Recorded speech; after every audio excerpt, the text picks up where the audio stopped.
You know, it's rare that I actually go that in-depth on a video where I kind of do a ton of research and get things together and present it in such a way that I'm going to do right now.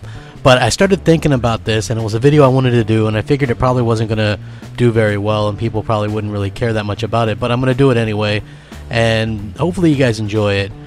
Obviously, there's a stark contrast between what's going on between the Xbox One and the PS4.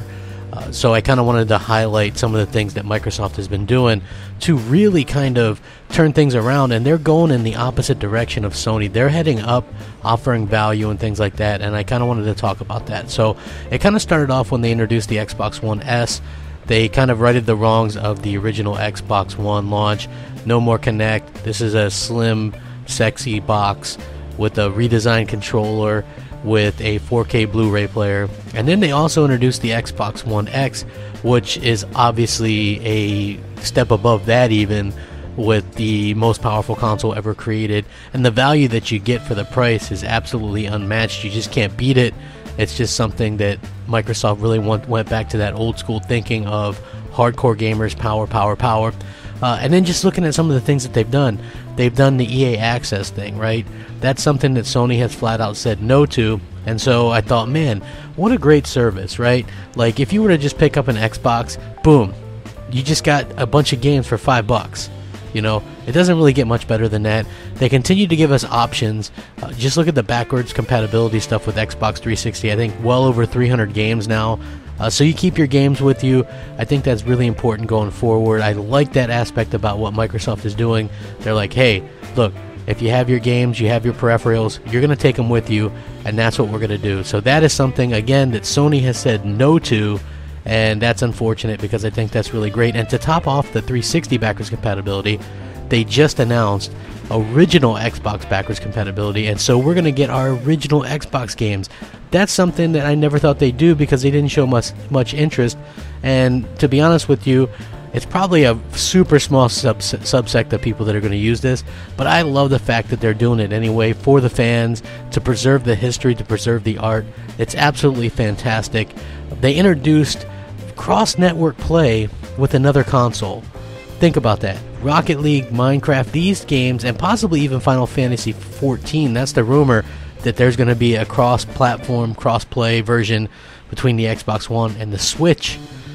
You know, so think about that. Minecraft, Rocket League, and possibly Final Fantasy XIV breaking down boundaries and playing against other consoles. And again, Sony said no to that. That's just a shame. I love this idea. Then they introduced Game Pass. Whoa, $10 a month, over 100 games, and they add 5 more each month. Absolutely fantastic deal. This is something that you don't have to stream it. You can download the games. It's really a great way if you're just getting into Xbox, where you don't have to spend a ton of money to buy a bunch of games, because there's all your games. It's like you got your Halo 5, you got your Mad Max, your NBA 2K, your Saints Row, your Gears of War Ultimate. You've got a lot of great things. And that's something that is called value, in my opinion. And then you look at Xbox Play Anywhere, where this is something that doesn't really matter much to me, but I'm sure there's lots of people that love this, where you buy it once and you can play it anywhere. You know, I think that that's really them trying to stress, hey, we're for the players, we're for the gamers, we want you guys to be able to play your games anywhere you go, and that's really important. Also, they created the Xbox Elite controller, which is hands down the best controller I've ever used in my life. Absolutely fantastic. I love using this thing. There's never been a controller that's better than this. Yes, it's a little bit pricey. Yes, it's not for everyone, because the original Xbox One controller is great all in itself, but this is just such a great thing. And then you look at the game preview program, right? This is something that they introduced, and they're getting games because of it. PlayerUnknown Battlegrounds, Ark Survival Evolved, these are games that are coming to Xbox because they have a game preview program. And I think this is another thing where Microsoft is really working with developers, really trying to get the best out of everything, and they keep on adding and adding to it. They went out and bought Mixer. Yeah, Mixer. And we have our own streaming platform now. And not only that, it's the best streaming platform. They bought the best streaming platform for the gamers. You can't really say anything bad about that. That's absolutely phenomenal.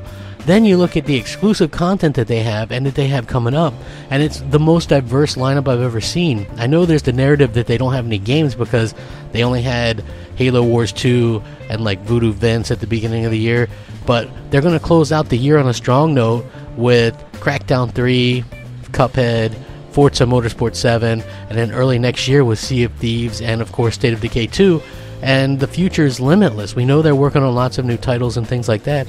They're giving us a huge variety of games. They showed us almost 2 hours of content at E3. They really care. I mean, to me, that comes across as a company that really cares about the gamer and is really trying to help us out. And then when you look at the other side, Sony, they could hardly be bothered to do a show. An hour long, the same stuff they showed last year. I mean, it's clear that these consoles are going in completely opposite directions. I would love to hear your guys' thoughts on this because I feel like I've made a really compelling case and would love to hear what you have to think about it. Sound off if you like the content, hit like and subscribe. I would appreciate it. Thanks for watching. Rack 'em up. Crapgamer out.